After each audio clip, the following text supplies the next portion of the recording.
Estamos de volta aqui com o Fast News, com as principais repercussões neste dia 7 de setembro, dia histórico, com mobilizações em todo o país.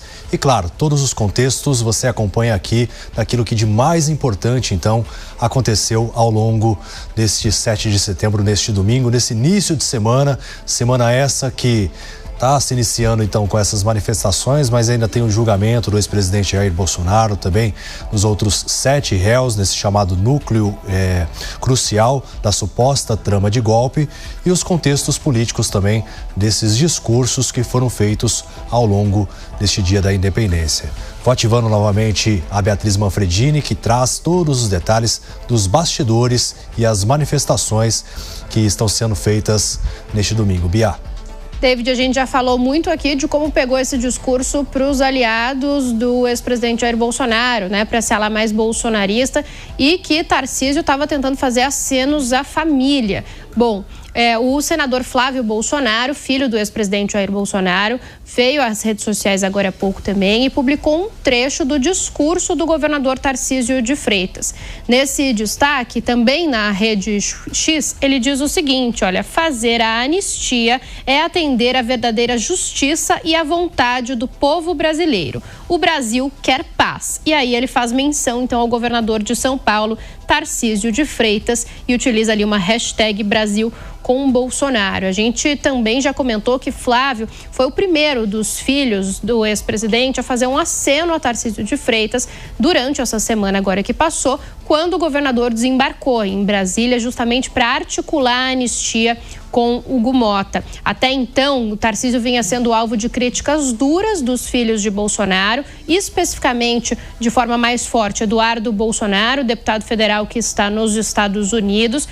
De dois jeitos, né? Eduardo criticou Tarcísio tanto publicamente nas redes sociais, quanto também naquelas mensagens que trocou com o pai e que acabaram aparecendo, vindo a público durante ali a investigação da Polícia Federal. E Carlos Bolsonaro também em uma rede social que chamou todos os governadores de direita de ratos. Então, em meio a isso, agora Flávio faz mais um aceno. É o segundo seguido aí de um dos filhos do ex-presidente ao governador Tarcísio de Freitas, que agora, então, pelo menos vira menos alvos de crítica desse clã, né, dos Bolsonaros, da família Bolsonaro, que é algo, então, que pode fortalecê-lo como candidato em 2026, de acordo com algumas pessoas próximas. David. Tá certo, Bia, vai seguir acompanhando aqui todos os detalhes, até mesmo se o Eduardo Bolsonaro, que tanto criticou o Tarcísio Gomes de Freitas, que está nos Estados Unidos, vai fazer alguma manifestação. Mas eu vou retomar o contato com o Mota para avaliar também tudo isso, né? Tanto o discurso da Michelle Bolsonaro, como também esse discurso do governador de São Paulo, Tarcísio Gomes de Freitas, que foi mais enfático e criticou duramente o Supremo Tribunal Federal, mais especificamente o ministro Alexandre de Moraes. Mota. O governador Tarcísio de Freitas, David, é um político de muitas qualidades. Ele é inteligente, ele é extremamente preparado, um dos melhores alunos de uma das universidades mais rigorosas do país, e ele tem uma postura política muito coerente. E agora ele juntou a essas qualidades a coragem. Tarcísio é um político que diz o que ele pensa e o que ele acha. Por que Tarcísio de Freitas não pode criticar pessoas do Estado brasileiro que têm atuação política? Vamos lembrar dos discursos que foram feitos no primeiro dia da abertura do julgamento de Jair Bolsonaro. Foram discursos políticos. Isso não é opinião só de muitos juristas brasileiros importantes. Isso é opinião, por exemplo, do editorial de um grande jornal de São Paulo. Foi publicado ontem ou hoje, se eu não me engano. É um editorial muito curioso, porque o jornal reconhece que estão sendo cometidos abusos pelo judiciário. E o jornal pede que os abusos cessem, mas só depois que os processos atuais forem completados. Ou seja, os abusos devem cessar, mas só depois que eles forem cometidos contra um determinado grupo político. Como assim, companheiro? Isso quem está dizendo não sou eu, isso é o editorial do jornal.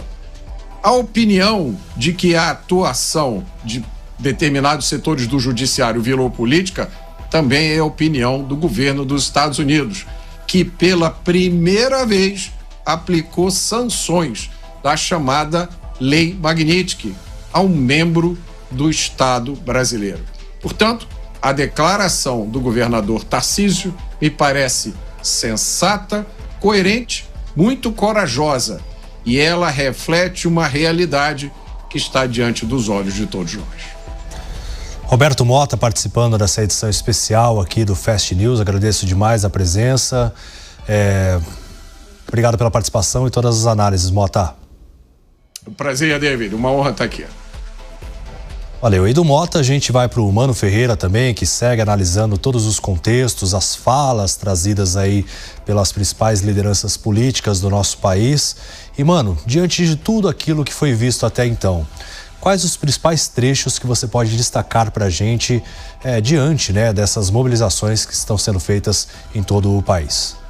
David, eu diria que a definição de tragédia é aquela situação em que qualquer cenário tem pontos negativos, onde a gente acaba que se correr o bicho pega, se ficar o bicho come. E o Brasil, do ponto de vista institucional, está vivendo um momento como esse. De um lado, é fato que existem elementos dentro do que deveria ser o devido processo legal que não foram seguidos no processo que estamos assistindo contra o ex-presidente Bolsonaro. A questão do direito à ampla defesa, por exemplo, tem pareceres, inclusive, do professor Gustavo Badaró, da Universidade de São Paulo, bastante respeitado, que mostra que alguns aspectos do direito à ampla defesa não foram seguidos. E isso, é claro, é muito negativo para o país. Do outro lado, também é inegável que existem diversos elementos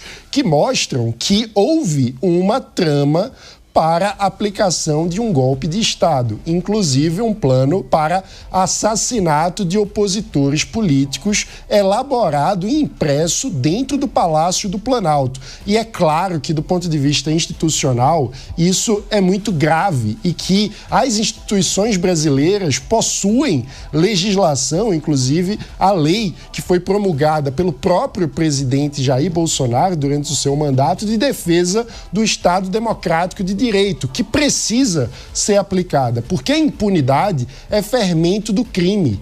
O Brasil já viveu diversos episódios de tentativa de golpe de Estado ao longo da sua história. Os que tentaram o golpe em 1961 não foram punidos e voltaram a tentar em 1964. Quando tiveram sucesso. Se o Brasil deseja ampliar o espaço de estabilidade institucional que só instituições democráticas podem trazer ao país, nós precisamos seguir num curso de aperfeiçoamento do funcionamento das instituições. E isso passa por corrigir os erros que existem de fato no processo judiciário e, ao mesmo tempo, punir aqueles que atentam contra as instituições.